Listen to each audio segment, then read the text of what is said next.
All right. How's it growing, friends? Welcome to Office Hours, your source for free cannabis cultivation education. I'm Keisha, one of your co-moderators. What's up, Mandy? Hey, Keisha, how's it going? We're here for episode 60. You guys know how we do it. We're going live over on YouTube. So if you're logging on over there, make sure you send me your questions and I'll get those over to our team. If you're active on social media, make sure you're following us on Instagram, TikTok, YouTube, LinkedIn, and Social Club. But let's get right into it. Back over to you, Keisha. Fantastic. Thank you, Mandy. All right. If you're live with us here and you have a question, feel free to type it in the chat at any time. And if your question gets picked, we'll have you either unmute yourself or I can ask for you.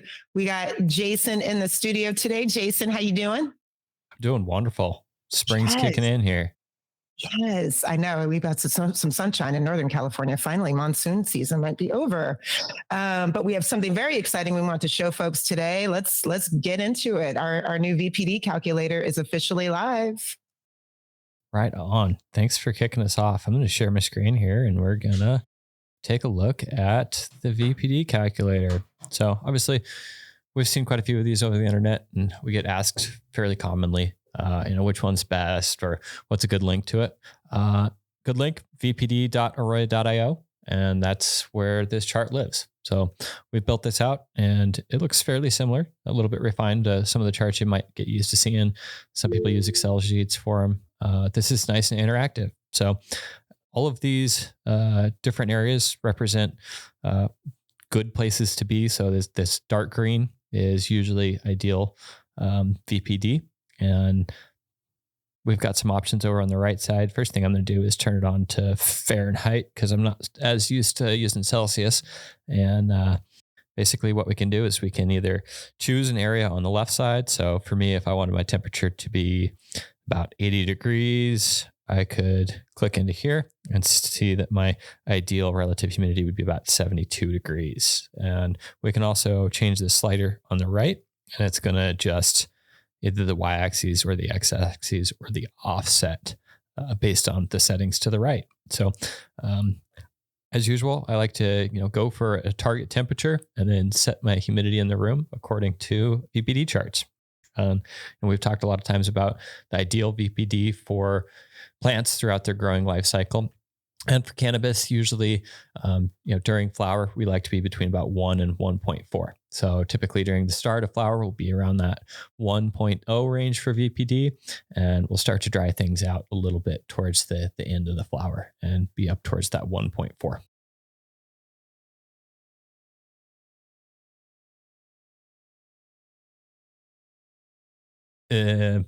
Maybe we have some questions on how this works or why it's important. Yeah, let's talk about it in the broader, when it comes to crop steering. We do get a lot of questions about optimal VPD range. So yeah, how does this calculator help some of the cultivators who typically ask those questions? Sure. So, let's start off the beginning of the cycle. Maybe we're shooting for a daytime temp of like 82 degrees. And so I'll go in here and select, let's say air temp, 81.5. That's pretty close to 82. And for me, I kind of like to think of what's an acceptable range, because even in the best of the facilities, we're going to see some amount of swing and drift based on the set points and how well our HVAC can maintain those settings. So maybe in this case, I'd be like, yeah, during the daytime, I want to be between about 80 and 82 degrees or 83 degrees, depending on if I'm HPS or LEDs, we'll have a little bit different target ranges to start with, but keeping those temperatures nice and high, encouraging, nice metabolic rate in those plants. A little bit warmer temperatures are going to help them photosynthesize as fast as possible at the beginning. So in this case, it'd be like air temperature, kind of at about 80.6.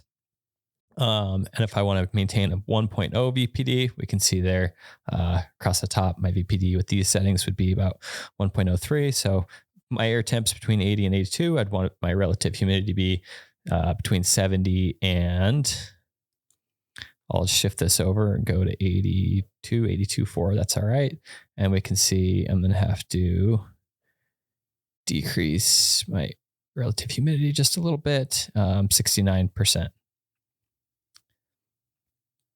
And, keep in mind, these are rough numbers. If I'm trying to hit 1.0, well, 1.03 is really not very far off. So pretty easy just to, make those adjustments and use those temperatures. And then maybe we wanted to do a little bit later in flower and we want to induce a nighttime differential, encourage anthocyanin and purpling color in the plant. And maybe we'd have a nighttime temp down to, like 76 degrees or 77 degrees. Let's go 77. Well, if I'm still shooting for that 1.0, maybe I'm going to be trying between 1.0 and 1.2 here. Maybe we're saying we're week 2 or 3. Then let's adjust that VP or that humidity and hit that relative humidity at 83 and air temperature at 77.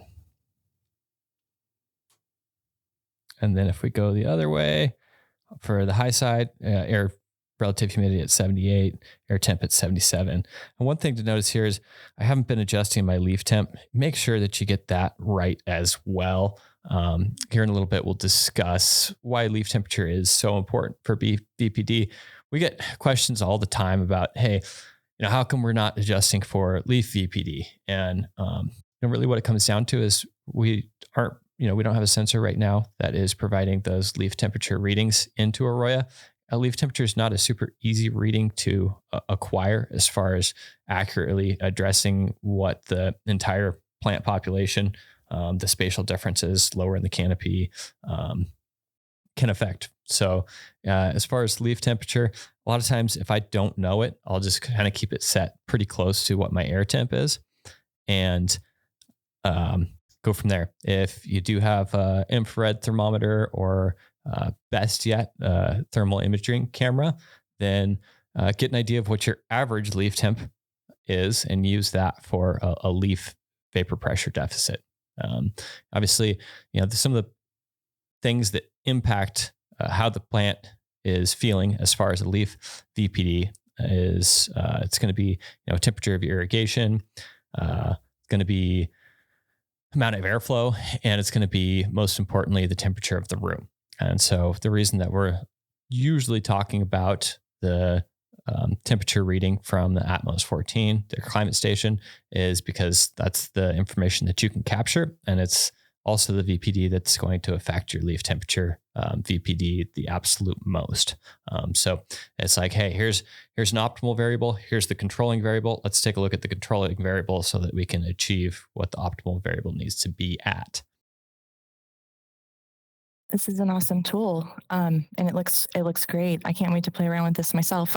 We are getting some comments over on YouTube. Iron Armor wrote in, "Let's go, VPD calculator looking awesome.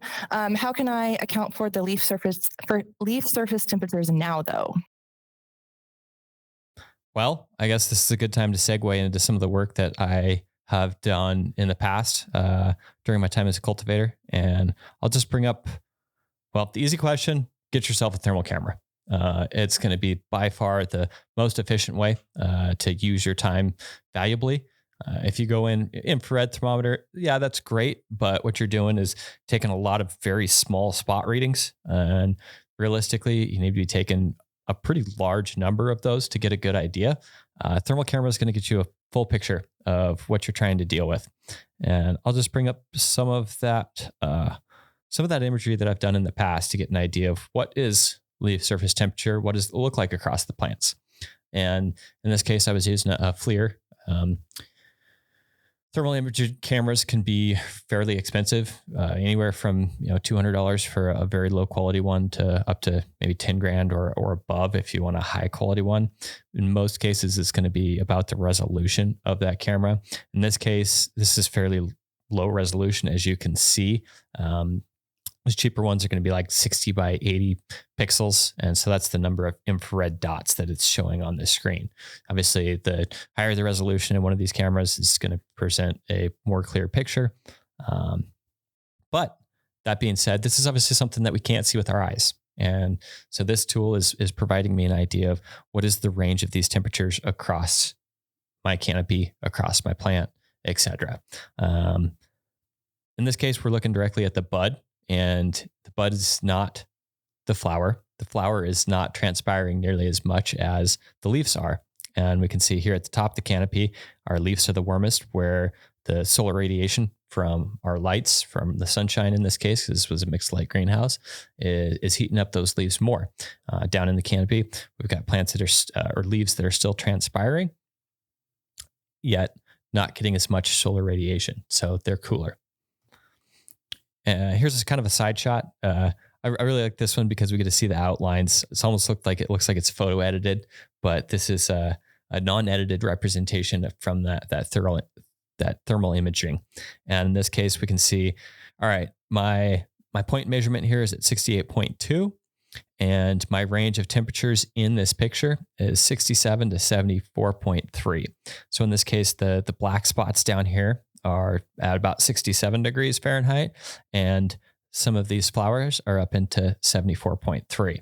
And this rolls directly into why is leaf temperature a little bit hard to capture? Because obviously in this picture, I have a range of, 7.3 degrees difference. And how many spot measurements with an infrared camera would I need to take in order to accommodate for that variation? And, obviously good growers are going to do their best to get as many measurements and kind of get a sample curve and understand, all right, where is my mean of that data set that I'm pulling? And in this case, obviously we're getting hundreds of pixels, hundreds of thermal readings in one shot. So I definitely recommend them. I can guarantee that you're going to learn something about your garden and your facility probably within the first few days of having one and using that imaging in the facility. So one of the cool things as well is a lot of these will take two pictures. So it'll take a typical camera picture at the exact same time that it takes a thermal picture. And so you can see on the left side, this is what the human eye is observing. This is obviously what we're used to taking a picture of. And I don't know the different leaf temperatures in that picture. But on the right side, it gets a good idea of how much variance there is against my canopy. And through my pictures here, you can get an idea of how different angles, different shots, going in deep into the canopy, taking them from a raised position is going to affect how much you're capturing in that picture and what your leaf temperature is. Another challenging thing here is, I'm looking at uniformity. I like to use two words. We have uniformity and consistency. And for me, uniformity is a snapshot in time. Right now, what's the difference across my canopy or my room as far as variables go? Temperatures, how well my plants are drinking. All right, this one over here is drinking great. This one's not drinking good. My consistency needs improvement. My uniformity needs improvement. And then when I talk about consistency, that is over time. And so with something like an Atmos 14, we can look at our consistency over time. Sure, it's still a point measurement, so we only have one snapshot of uniformity in that room. Hopefully, if you're in larger rooms, you have more climate stations in there. You can get an idea of what your uniformity is. And uniformity usually is based on how much airflow do I have, what are the locations of my HVAC units, those types of things. And then consistency is how are they operating over time, right? And so when we're looking at a VPD measurement from our climate station, we're looking at what does the consistency look like? All right. Right now, are we in check with where we want to be on our VPD? In 5 minutes, are we at that same check? Are we within our limits? 5 minutes later, 5 minutes later, and our data intervals are actually 3 minutes. So that's what I should have said. But in this case, we're looking at only a snapshot of uniformity. So taking these thermal images across the different time frames in the grow cycle is also a great practice. What does my leaf temps look like before I'm producing flower? And then what do my leaf temps look like at the very end of flower? And even on a smaller picture, we can think about, all right, what do my leaf temps look like in relationship to my irrigations? What do my leaf temps look like before my plants start transpiring, right after lights on, before photosynthesis is fully engaged? Those are just a lot of the variables to think about when we start incorporating measurements like leaf temperature.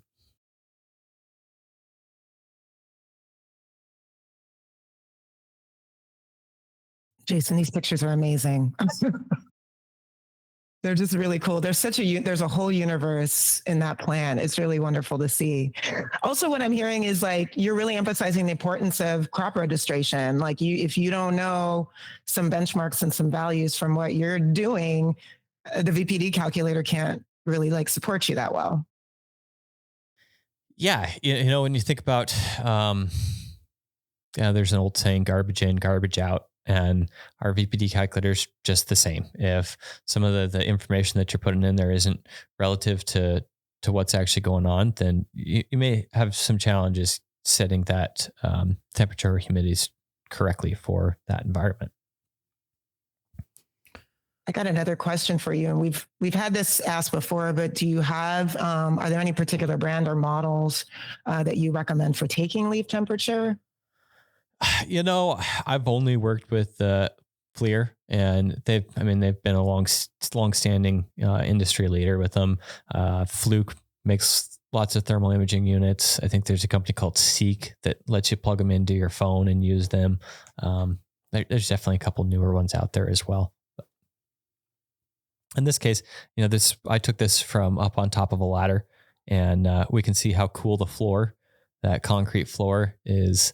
Especially right here where we've got some water that's sitting on the floor. That water is evaporating and providing evaporating cool to that concrete surface. And so it's by far the coolest spot in here where we can see it's black.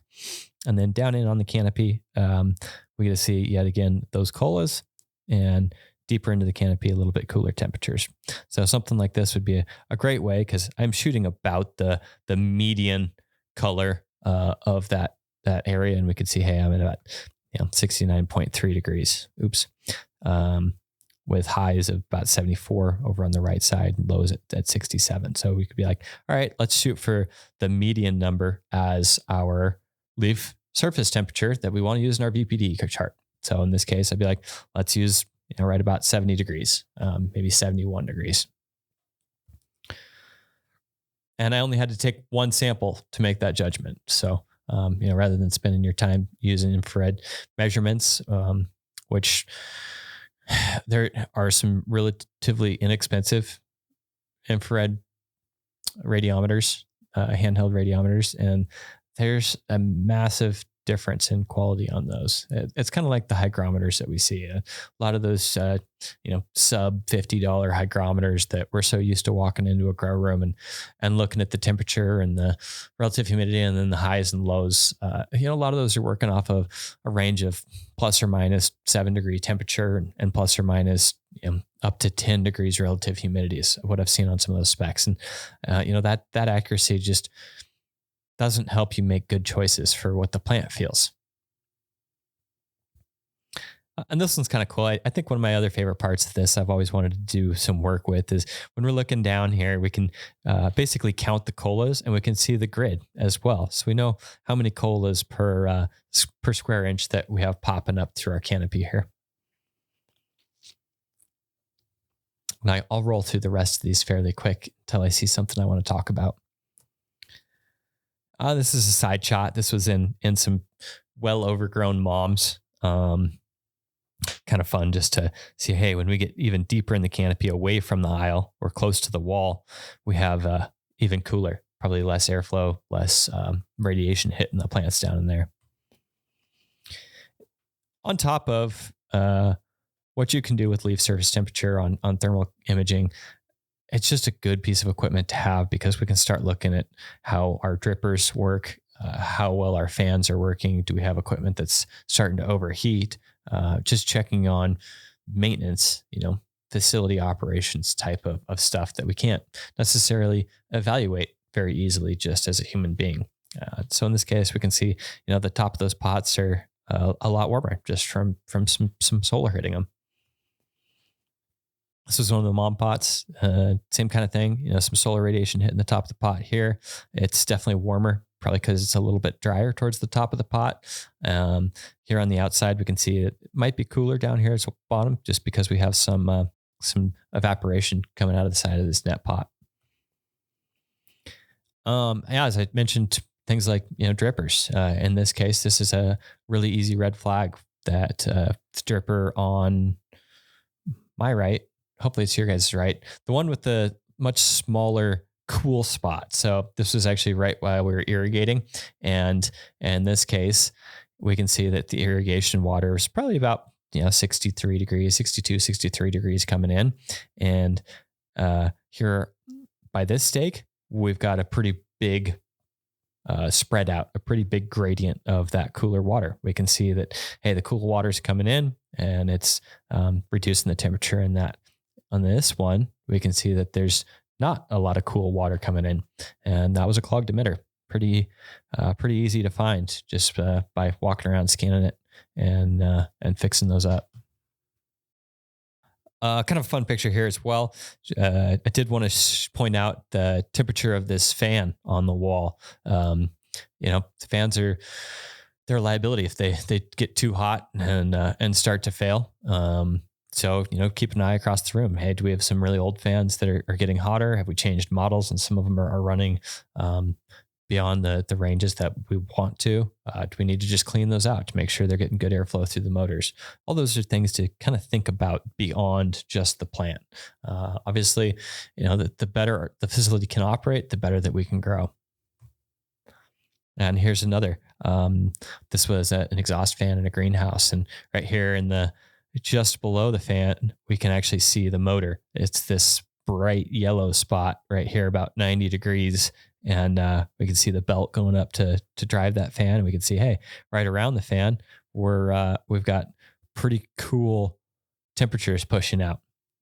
So just a good reason to invest in some equipment like this. So didn't want to get us too distracted from the VPD chart, but I know that we get lots of questions about leaf surface temperature, and wanted to get the real answer out there as far as, yes, you absolutely should be taking that into consideration. Getting a great measurement of your leaf surface temperature isn't necessarily as easy and fast as getting it from your air. And you can also change your leaf surface temperature by utilizing the air VPD. So get an idea of, what your target leaf surface temperature, leaf surface VPDs are, and, set your HVAC systems based on the VPD readings that you're getting out of AROYA for the air to achieve those appropriate VPDs around the plant. Wow, there it is. That is an amazing overview. Thank you so much for that, Jason. And just a reminder to anybody who joined us a little late, our VPD calculator is now live. You can find it at vpd.aroya.io. I'll drop the link again into the chat. But I mean, wow, talk about a crash course. Okay, I think we're going to move on to some live questions. And then Mandy, it looks like there's quite a bit of action happening over on YouTube, yeah? Yeah, so we sent you guys a poll, but I do want to get back to Iron Armor. He said, nice, definitely need to pick up a thermal imaging camera for the garden. Yeah, we do recommend it. And then over to that poll. So we asked y'all, where are you watching from today? So what part of the world? We asked West Coast, East Coast, or other. 33% are watching from the West Coast, 17% from the East Coast, and 50% from other. So I think that's other continents, other countries. That's really cool. Thanks, you guys. And then moving on to some of our questions. So we got a question over on YouTube. Do you notice that plants with soil sensors dry back faster and yield higher? That's an interesting question. So physically, the soil sensor is not going to change how fast that plant dries back. Now, if you're optimizing the conditions for the readings that you're getting from that plant, it might absolutely operate to the best performance. So, anything that we're monitoring, we can improve. And I've ran into a number of clients that back in the day were using really expensive substrate sensors, and maybe they just have one substrate sensor per room. And they'd come back and tell me, hey, that plant grew great, and the rest of the room was not as good. It was not very good, right? And so what was happening was the irrigation and fertilization strategies they were employing were specifically for the information that they were getting from that one sample. And as I've done in the past with some growth behavior, population statistics, I think we still have that video up on YouTube as well. We got to get enough information to make the best decision for all these plants. So simple answer is could be. Is it because we're growing specifically tailored to that plant? But physically, the sensor's not doing anything to change the plant's growth. Awesome. Thank you for that. Tyler Bass wrote in, what's the correlation between substrate EC and runoff EC? I find runoff to be about twice as high as my substrate EC when I push runoff. And then they gave us some numbers here, 2.8 EC feed, 3.5 substrate EC, and 6.5 runoff EC. That's a great question. It's going to be a very dynamic relationship. It's going to be based on, what the media that you're using, the cation exchange capacity of that media is basically going to dictate some of that information. How much runoff are you pushing? Are your ECs above or below what the plant is eating? And so too many scenarios to give a great answer on that. One scenario might be, let's say that our substrate EC is at 6 and maybe our feed EC is at 3.0. Well, typically when we do get original runoff, we're going to see some of that built up EC get pushed out of the substrate. So it might be a little bit higher. Now, if we continue to run off, typically that's going to drop both the substrate and the runoff EC lower towards our feed EC. And this is kind of one of the things that, when we look at growing 15 years ago and maybe we didn't have as good as nutrients, pretty much everyone was pushing runoff. And that's because we were trying to reset the nutrient balance in the substrate and make sure that we had an EC that was close to our feed EC. Obviously, now that we have a little bit better technology and some nutrients tailored towards cannabis growth, we can save some nutrients in our feed. We can decrease our runoff and let those plants use up that substrate. Or use up those nutrients in that substrate. I always usually like to get enough runoff that I can keep in check my pH, just in case we do start to see an imbalance in nutrient composition in our substrate. And that'll give you an idea on, hey, maybe a deficiency or an excess nutrient is occurring. Awesome. Thank you for that. That is it for over on YouTube for now. So I will pass it back to you, Keisha. Cool. Thank you, Mandy. All right. Well, on the topic of EC, we actually had Jacob posted a question on YouTube recently, writing, what pour water EC are you targeting for the first 3 to 4 week gen steer, the next 3 week veg steer, and the last couple weeks gen steer? So, we get these questions all the time. First off is strain preferences. Certain genetics are going to eat way harder than others. They'll perform better at much higher ECs and vice versa. Some strains get really picky when we feed them too hard with nutrients. That being said, another thing to kind of think about is what time and relationship are we looking at pour water EC in comparison to our irrigations? Are we at the end of the dryback where our EC is typically going to be the highest? Are we right after our irrigations when we typically see EC to be the lowest? So usually when we're pushing generative, we're going to have a pretty significant dynamic from those two time frames, those captures of EC. This is really why time series monitoring of EC is so critical, so we can start to see the behavior and we get to know the daily low and high of those EC levels. And so for generative, maybe on a well-fed plant that is being steered aggressively, you might see ECs in that 7 to 12 or 15 range, from after irrigation to dry back, maybe even higher if you're pushing really hard. You have big plants. Maybe you don't see them quite that high. It just comes down to how aggressively do we want to steer? Are our plants healthy enough? Is everything else balanced to push them that hard? And what does that genetic prefer? And those are all information that, you have to do run after run to get acquainted with what your strains look like when you do these types of techniques. And taking that information and getting it all into one system where you can start to look at strain run analytics and cultivar profiles, that's how you start to make better decisions, is being able to save it enough times that you know where to go with it. Obviously, with the amount of turnover on strains in the industry right now, it is tricky. We've had, I think Ellie was talking just the other week about how she likes to run a strain at least 3 times to get an idea of what it's going to produce before they decide to keep it or cut it. If we want to just keep going through the time frames, I'm happy to say, for vegetative bulking, middle of the flower cycle, usually ECs between say 5 and 8 is a good range in there. And then ripening, ECs are going to get pretty wild as we push big dry backs, have big plants and start to ripen up. So I usually don't pay too much attention to EC during ripening, as long as I'm not dropping it out too much and starving those plants. So that means that we are going to keep a good amount of nutrients in there, at very minimum, half strength nutrients, 3/4 nutrients.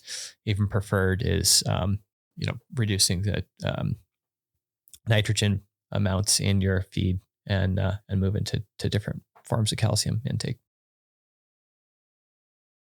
Awesome. Thank you for that, Jason. Yeah, I love when people ask that question, because it is an opportunity for us to remind them, like, you got to be tracking all your harvests. You got to be logging all that data. And then that's what gives you really your target ranges by cultivar. So, and AROYA can help you with that. Awesome. All right. We're going to keep it moving. This question came in, I think it was last week, but we didn't have a chance to get to it. And I think it's a good one to talk about, considering the overview you just gave. Andrew wrote in, should I change my sensor placement throughout the growth cycle to different plants of the same strain to get more accurate data? I usually tried not to. The only time that I'll move a sensor is if I'm getting some really weird readings from it. It might be indicating that, there's an air pocket in that substrate.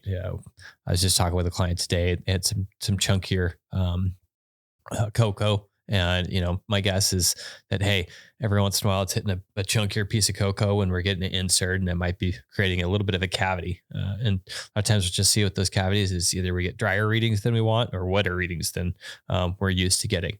And that sensor reads the volume of influence that's around it. The more consistent that substrate is, the easier it is to get uniform readings out of your AROYA system. Like rockwool, for example, most of the time when we're working with rockwool and it has a uniform wet up, it's going to be a little bit better readings than we would get out of a natural substance like cocoa.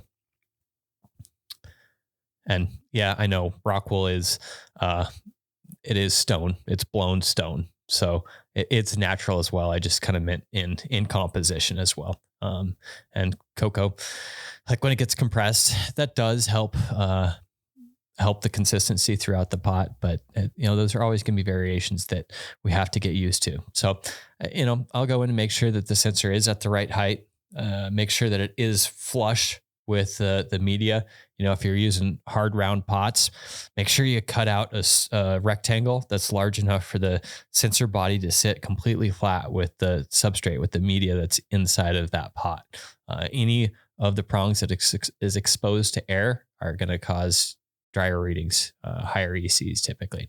And so, that sensor installation, absolutely critical in evaluating whether the variation is actual or not, whether the variation is something the plant's going to feel.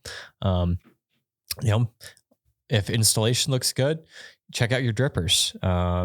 And if everything else looks good, then maybe, go ahead and try it on the other side of the substrate or move it on to a different plant. But in general, I like to keep my sensors in the same plants throughout the cycle. I like to get a little bit of variation as far as spatially how they're in the room, make sure I'm getting ones that are a little bit towards the corner, towards the aisle, maybe towards the center of the canopy as well. And that's going to help get you a full picture of how much differently your plants are operating in there. Fantastic. Thank you, Jason. And Andy, I think we have a question on YouTube. Yeah. Yeah, thanks you guys for all your comments over on YouTube. We had a question come in about sensor placement. Where do you place sensors in bulk or flower in general? 2 or 3 inches from the bottom or higher? in bulk or flower general? Sorry, can you get one more time? I'm trying to understand what they're asking here. Yeah. Where do you place sensors in bulk or flower in general? 2 or 3 inches from the bottom or higher? I'm not sure what in bulk or flower in general means, but we do provide sensor placement tools with any of the AROYA systems. They're going to have the different markings at the different heights in the substrate, depending on what size they are. For 1 gallons, we're at inch and a quarter. And I'd have to look up the rest of the exact heights. So yeah, let us know what size substrate, what kind of substrate you're working off of. Thanks, Mandy, for showing that. I was going to go run over to my tool bag there and grab one, but you got us handled here. Yeah, let us know what size substrate you're working with, and we can either read off from our template or give you a rough idea on what you should be doing. Yeah. Let us know what you guys are working with, and we can give you some more information. We actually just got another question over on YouTube. Tyler wants to know, when drying back heavy, would you expect the substrate EC sensor to read 6+ at the end of dry back? I find my substrate EC never goes up 5, even when I get 8 or 9 EC runoff. So, yep, most of the time, EC does climb when our water content starts to go. So, and this is why I talk about not getting too overwhelmed about high ECs, at the very end of dry back. A lot of times it rises way up. If it's not rising up, sometimes we just have a really hungry strain, and we may not be seeing nearly that increase that we do. So sometimes that can be an indicator of a little bit lower feed EC. That means that maybe you want to up your feed EC, get those plants at least as much nutrients as they're eating from the substrate. And he did come back with some clarification. Can't tell if I'm underfeeding. Sensor is reading low or something else. I'm in cocoa, peat, perlite mix. Yeah. So obviously, kind of like we were just talking about, check sensor installation, take a look at some of those runoff values. You seeing any purpling in the stems, any types of deficiencies that plant might be expressing, and then evaluate what your feed EC should be. Awesome. Thanks for that. And we did have our original question about where to place sensors in bulk or flower in general. They came back, they're in 1 gallon cocoa pots. So I'm looking on here, how far you should place it in slabs, 3 6 inches blocks. Inch and a quarter. Jason, I'm sorry, go ahead, Jason. Should be inch and a quarter from the bottom of the cocoa bag. Inch and a quarter. So it's that bottom slot. Yep, you're totally right. Thank you for that. But yeah, let us know if you need a sensor alignment tool, and we can get that out to you too. We got more questions coming in. Greg wants to know, do you need high EC to grow good cannabis? My decades of experience tell me high EC equals bud that smokes like coal. Nice. Like coal. I haven't been smoking much coal lately, so I like that analogy. But I think it's going to come down to what is in your nutrients at the time. So this is that age-old white ash versus black ash kind of thing that we hear come up quite a bit. And really, it's the idea that we need to probably reduce some of the carbohydrate load in the plant later in flower. So during ripening, historically, a lot of people have done that by removing all the nutrients from the feed at the end of the cycle. And obviously one of my least favorite terms, flushing, is what people will be doing to try and get the carbohydrates out there, providing no nutrients to the plant to reduce how much carbohydrates are in there. Well, we're also reducing the other chemical compositions that allow the plant to fully mature its terpene profiles, to finish off its last bit of THC that it's building out. And this is a point when our plants are pretty hungry still. They're very large plants, and any of our starving plants can develop necrotic bud sites in there, which are much more susceptible to molds and mildews. And so, the longer that we don't feed them, the bigger liability of loss due to bacterial growth in there. And, we see a lot of nutrient companies coming on as well with some ripening supplements where you're dropping out one of your 2 parts of nutrients and supplementing it with a lower nitrogen replacement. That's really in goals to kind of reduce the amount of carbohydrates that are available and push for the white smoke. So to answer your question, I think that a higher EC can definitely initiate flower set earlier on, and a little bit higher EC a lot of times can keep you getting rock hard buds, bigger A to B ratios. And that being said, when we say higher, I mean the right amount of EC. So great question. Love it. Yeah, really great question. I do want to go back to the earlier question about sensor placement. They came back with, when I said bulk, I didn't know if there were different placements in different stages or if you leave it in the same spot all throughout flower. Do you have any feedback for that? Same spot. Boom. Quick and easy. Thank you for that. I think that's it for over on YouTube for now. So I'll pass it back to Keisha. Thank you, Mandy. Yeah, great questions today, y'all. Thank you so much for your activity. And we've got about 19 minutes left in the show. So if you have any questions for Jason today, now's the time to ask. We got this question in a while back, just didn't have time to get to it. And you were speaking about cocoa a little earlier, Jason, but they posted a question. Can you talk about the pros and cons of cocoa slabs? What are your thoughts on that? Yeah, cocoa slabs. Unfortunately, I haven't yet grown in cocoa slabs. So they're going to share the same advantages, from a single substrate to a slab, just like Rockwell, where, if we do lose a dripper on one of those 3 plants, at least we have 5 more drippers to make up for it. That shared substrate a lot of times is a little bit easier to manage just because now we're accounting for the variability in 3 plants rather than just from plant to plant to plant. So I do like slabs just because when we're sharing that root zone, it's easier for an average to be made, if you will. It's already incorporating the growth of 3 plants. So maybe 2 of those plants are growing great and one of them's not. Well, that one that's not, that information is going to be slightly buffered by the ones that are.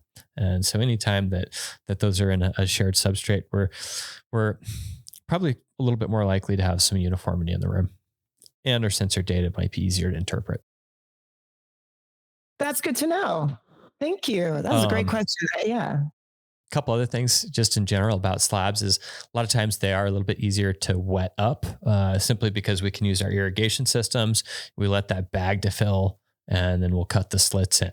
So rather than having to make sure we're doing a dunk, we can typically do it with our drip systems, leave it overnight to soak up and then start draining those bags. So that's an advantage. Another advantage, probably a little bit less evaporation than we see from open top substrates. So since the bag is fully enclosed and the only amount that's exposed is where we've put starter block on top of, typically a little bit less evaporation going on. Awesome, Jason. Thank you for that. Mandy, I think we've got some responses to this particular question from YouTube. Yeah. Yeah. Tyler wrote in, Nutrient Label has a recommended mix rate that gives me a 2.4 EC. If I have high CO2, 1200 plus ppfd, 84 degree temps, would the 2.4 EC recommendation be low? And should I consider running 3 or 3.5? Yeah. So another good thing to include there, is light levels for at 1200 ppm for CO2. We'll definitely, as long as the plants are of age, we'll want to be running 900 plus micromoles ppfd. I would absolutely consider running a higher EC. If you're in HPS, a lot of times we like to be around 3. For LEDs, usually 3.5 plus is kind of the base that we go for in flowers. So I would absolutely consider it. Easiest way to know is start logging data and see, how much your EC is rising, and keep in mind, how much runoff are we pushing, and use that to evaluate whether those plants would do better with a bit more concentration. Thank you for that. Greg had a couple of comments over on YouTube. Cocoa slabs in Hawaii did not work as well as our black cinder lava rock on most. And then they came back. EC does go through the roof with extreme drybacks. So interesting. I love hearing about how we're growing in different parts of the world. I think that's it over on YouTube right now. So I'll pass it back to you, Keisha. Growing cannabis in lava rock. What?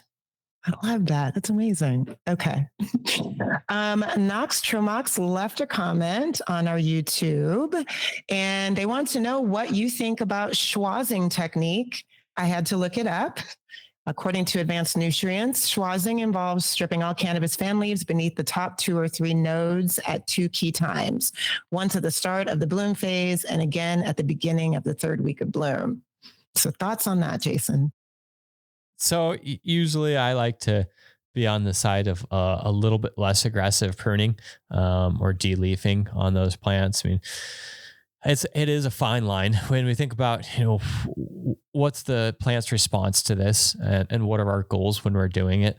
Are the other ways that I like to evaluate how much of the fan leaves that I'm pulling off. So, really the goals are to increase the uniformity as far as environment goes. So that's keeping good airflow throughout the canopy, making sure that it's eliminating some of the microenvironments that are around those leaves that will modify how it grows. And then also, allowing more light penetration into lower buds. What it does for the plant, obviously, these plants have a lot more leaves than they absolutely need to photosynthesize at the rates that they can, but we don't want to strip more more leaves than are providing the needed photosynthesis, because then we're going to slow down the rate of growth of that plant. And so, really the fine balance comes into, what is our plant spacing? What's the morphology of the plants? So the shape, the width, how much spacing how much room are they taking up? How much labor do we have? How much extra money do we have to put into labor to do those managing things? And then just making sure you don't overdo it. When de-leafing at the right amounts, a lot of times it can actually encourage bud growth. Some plants have a predatory response where, if a little bit of leaves are taken, they'll actually push their energy into bud growth. But if too much leaves are taken, then this plant knows that it needs to rebuild infrastructure in order to capture enough light that it needs to mature. And so in that case, it's going to be in a regenerative type of response, in which it's actually producing a vegetative response, pushing energy towards leaves to try and capture some more light. Jason, you just gave me some really good info as I'm preparing for my next home grow. So I think I didn't de-leaf properly last year. Did you take pictures? No. I know. I will this year. I know. I got to do better. I I mean, to call you out. That's okay. We're all living and learning. This year, y'all. All right. Over to you, Mandy. Was it still smokable though? At least, come on. Oh, absolutely. Okay. Yes. Yes, there's that. Okay. Yes. Well, that's good. Well, Iron Armor came back. Since we're on the topic of white ash, oh my gosh, cut that. You guys, it's been a long week. All right, start again. Iron Armor, great question that you just wrote in over on YouTube. Since we're on the topic of white ash versus charcoal briskets, does the drying process play any role in that at all? It probably does a little bit. I think that, that the chemical composition is going to be adjusted by how long that we dry it. If we dry it way too fast, we're not allowing the chlorophylls in the plant to break down. So quick answer, yes. Awesome. Thank you guys for that. Yeah, I'm going to pass it back to you, Keisha. Fantastic. Mandy, y'all would be dying if you knew all the activity was going on over here with the word schwazzing. We're having a great time with it. It's fun to learn a new word. We love vocabulary. All right. We got this question in from Sir Onstel. They would like to, they were asking about the pre-harvest period. what moisture content is appropriate before chop on harvest? Yeah. So pre-harvest, also what we like to call ripening. Um, typically anywhere between 7 days to 2 weeks before the end of harvest. And water contents, usually we're pushing a more generative irrigation schedule. So, we'll be hitting field capacity. Let's use Rockwell as an example. We'll be hitting field capacity at say 65, 70% volumetric water content. And we'll let us go for a pretty long 22, 23 hour dry back window. And a lot of times then at the bottom there. So if we were at 70, a 25% dry back would be pushing us down there at 45%. So those would be kind of the windows that I'm using. If you're in a little bit smaller media, say a 1 gallon, you might be up in the 30% dry back amount. So you'd be say 70 to 40%. And then, it's things like cocoa, you're going to have a little bit lower field capacity. Typically we'll see between 45 and 65% for most cocos. Usually the finer cocoa has a little bit higher holding capacity than the chunky stuff. So sometimes with that chunky stuff, you got to get a few more irrigations in there, push a couple of P2s just because you're at the low water content at field capacity. And if you push a really heavy dry back, you're going to start to do just a tad bit of irrigation stressors when we get down below, say 20% volumetric water content, 25. It really just depends on the manufacturer and the composition of that cocoa. Be mindful of the chunky stuff, y'all. All right. Over to you, Mandy. Awesome. Thanks for that. We're getting a couple comments over on YouTube. So Desmood, you've given us a lot of great questions today, and they wrote back, my first time watching, and this information is incredible. This guy knows his stuff. Thank you guys for that. And then Greg McAllister came back. This is a person growing in Hawaii. So Northern Light Seeds, so they quoted some years here, has been using lava rock for decades, red rock in Washington State, tan in Oregon, and here in Hawaii, growers have been using our black cinders for many decades, but they came back with some prices for that. So black cinder in Hawaii is $1,100 for 32 cubic yards. Any comments on that? I want to grow in Hawaii. Yeah. Yeah, how about I want to consume that in Hawaii. That sounds amazing. Yeah, let us know how the environment helps growing out there. But thank you guys for all of the comments over on YouTube, and that is it for a second. So I'll pass it back to you, Keisha. Awesome. Thank you, Mandy. All right, y'all, we got about 8 minutes left in the program. So if you have any questions, be sure to drop them in your respective chats. We got this right in from Carlos a while back. They saw a short video of us talking about crop steering in deep water culture. It was only about a minute. It was on Instagram. I'm new to growing cannabis in Thailand, and I have some experience in DWC before.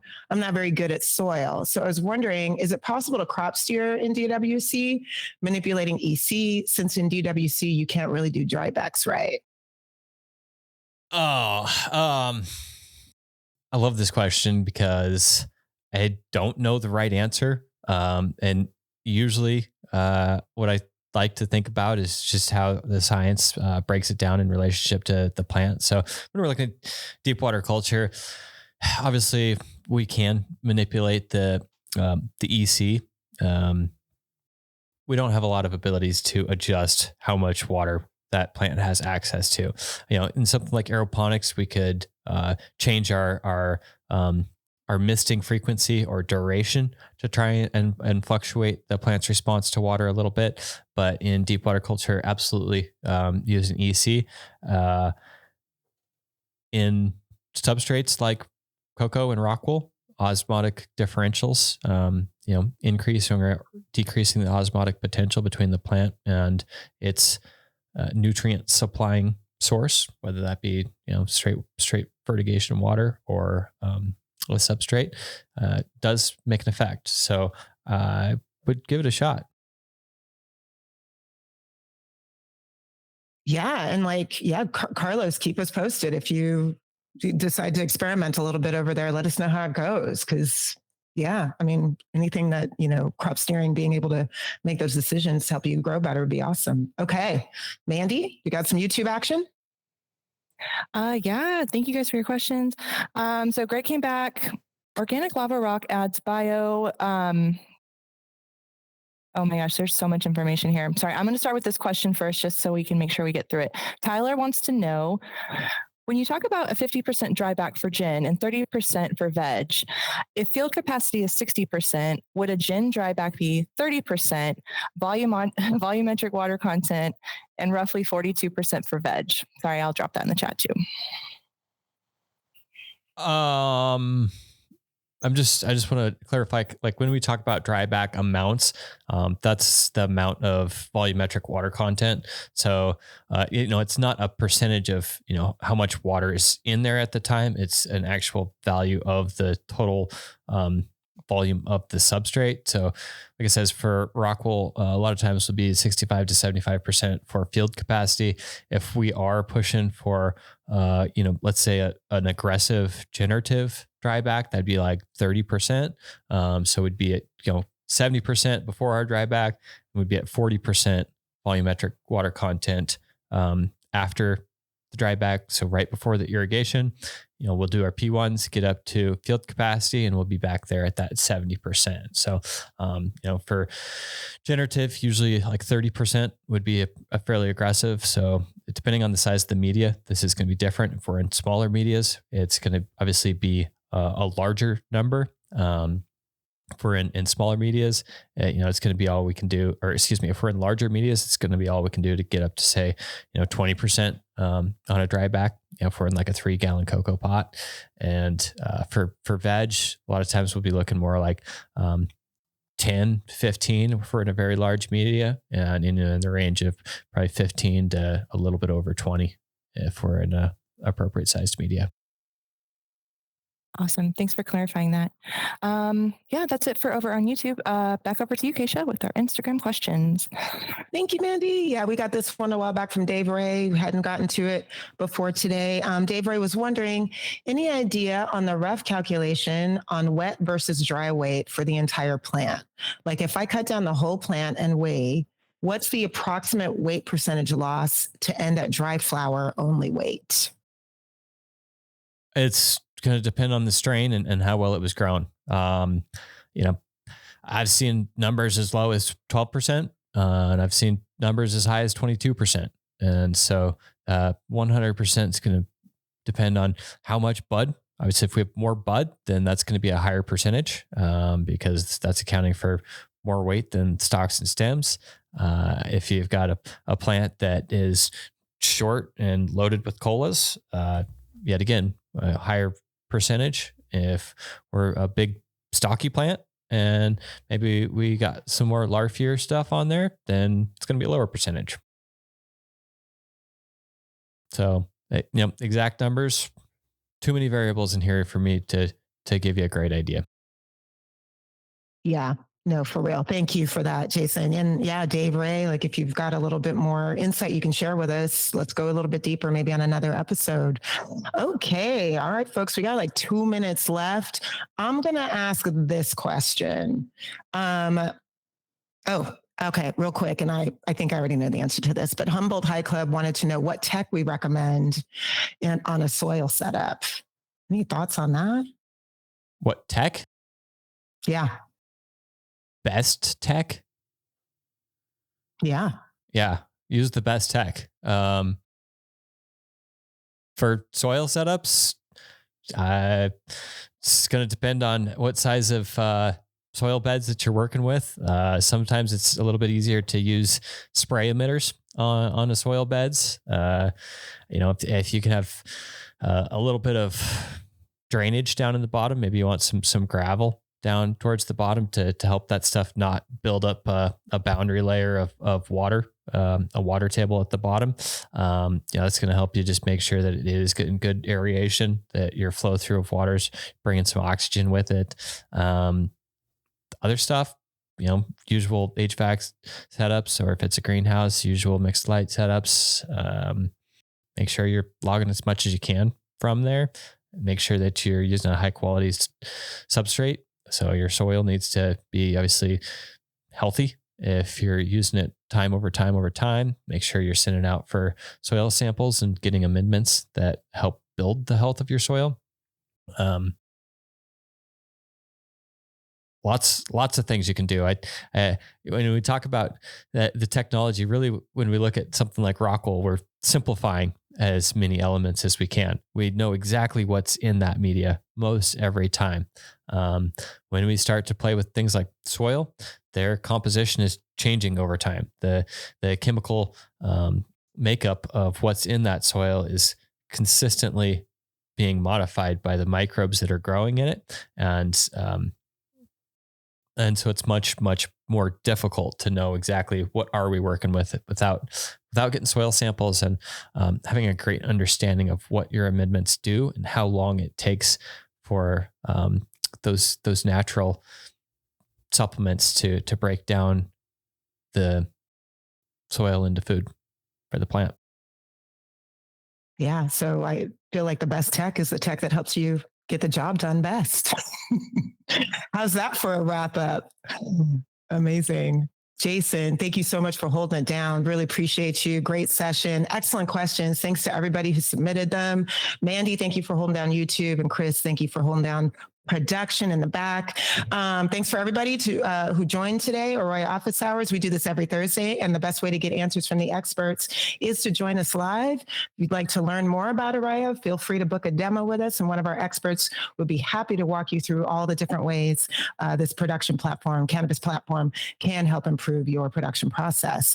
As always, let us know if there's a topic you'd like cover on a future episode of Office Hours. You can post questions anytime via the AROYA app. Feel free to drop us a message in the chat, send us an email at support.aroya@metergroup.com, send us a DM. We are on all the socials, and we definitely want to hear from you. We record every session. We will email everyone in attendance a link to the video from today's discussion. It'll also live on the AROYA YouTube channel. Like, subscribe, and share while you're there. And if you find these conversations helpful, please do spread the word. Thanks so much, y'all. We'll see you next time. Bye.